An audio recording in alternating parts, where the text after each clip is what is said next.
बात करेंगे nominal stress और ट्रू स्ट्रेस, इन दोनों में क्या डिफरेंस होता है। स्ट्रेस के बारे में हमने पढ़ा था, उसका फॉर्मूला भी देखा था। उसका फॉर्मूला क्या था, sigma equal to P by A, ये फॉर्मूला हमने देखा था, एक जनरलाइज्ड फॉर्मूला। और नॉमिनल स्ट्रेस और ट्रू स्ट्रेस में फिर डिफरेंस क्या है, इसके बारे में जानते हैं। तो चलिए पहले जानते हैं नॉमिनल स्ट्रेस क्या होता है। नॉमिनल स्ट्रेस जो होता है, इसके अंदर जो स्ट्रेस को कैलकुलेट किया जाता है, इसके अंदर दो चीजों का रेशो लिया जाता है। हम जो अप्लाइड फोर्स होती है उसको original cross sectional area of the material से डिवाइड करते हैं। इसको ध्यान से समझिए, मान लीजिए कोई मटेरियल है हमारे पास और इसका एरिया जो है हम मान लेते हैं ए है। स्टार्टिंग में ही हमने इसका एरिया ए मान लिया।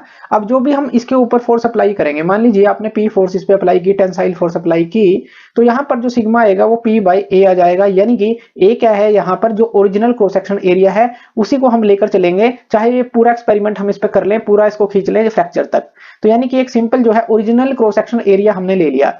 तो दूसरा कौन सा है हमारे पास, ट्रू स्ट्रेस। इसके अंदर क्या होगा, इसके अंदर स्ट्रेस को कैलकुलेट किया जाता है dividing the applied force by the instantaneous cross sectional area. अब इसके अंदर थोड़ा ध्यान दीजिए, इंस्टेंटेनियस क्रॉस सेक्शनल एरिया का मतलब है एक्चुअल या फिर चेंजिंग जो क्रॉस सेक्शनल एरिया है मटेरियल का। मान लेते हैं जैसे कि ये एक बार है और यहां पर आप क्या कर रहे हैं, टेंसाइल फोर्स को अप्लाई कर रहे हैं। अब स्टार्टिंग में इसका एरिया जो A1 था अभी मान लेते हैं, अब जैसे ही आप इस पर टेंसाइल फोर्स लगा रहे हैं तो इसकी लेंथ के अंदर जो है इस तरह से इंक्रीज मिलेगा, ये हमें पता है क्योंकि आप दोनों तरफ से इसको खींच रहे हैं। और जो विड्थ है उसके अंदर डिक्रीज मिलेगा, यानी कि विड्थ कम होगी, लेंथ बढ़ेगी।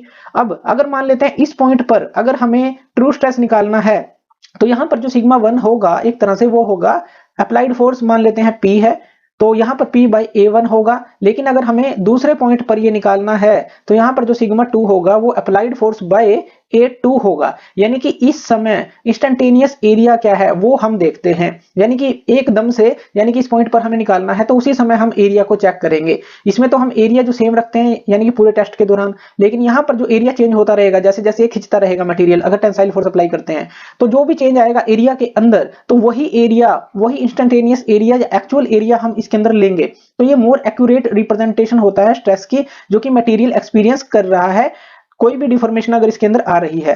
तो इन दोनों में ये डिफरेंस होता है। और इसके जो ग्राफ है उसके अंदर भी आप डिफरेंस देख सकते हैं, जैसे यहाँ स्ट्रेस है, यहाँ स्ट्रेन है।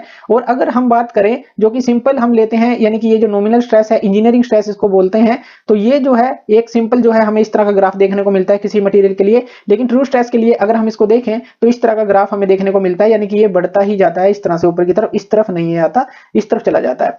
तो यहाँ पर एंड जो पॉइंट है वो फ्रैक्चर का पॉइंट है दोनों ग्राफ के लिए। यानी कि यहाँ पर ध्यान से देखिए, ये जो हमने दिखाया है ये क्या है हमारे पास, नॉमिनल स्ट्रेस, और ये जो रेड कलर में दिखाया है ये दिखाया है ट्रू स्ट्रेस के लिए। एक जनरल सा एग्जांपल हमने लिया है कि इन दोनों के बीच में ग्राफ में भी आप डिफरेंस देख सकते हैं अगर इन दोनों के बीच का ग्राफ हम बनाते हैं।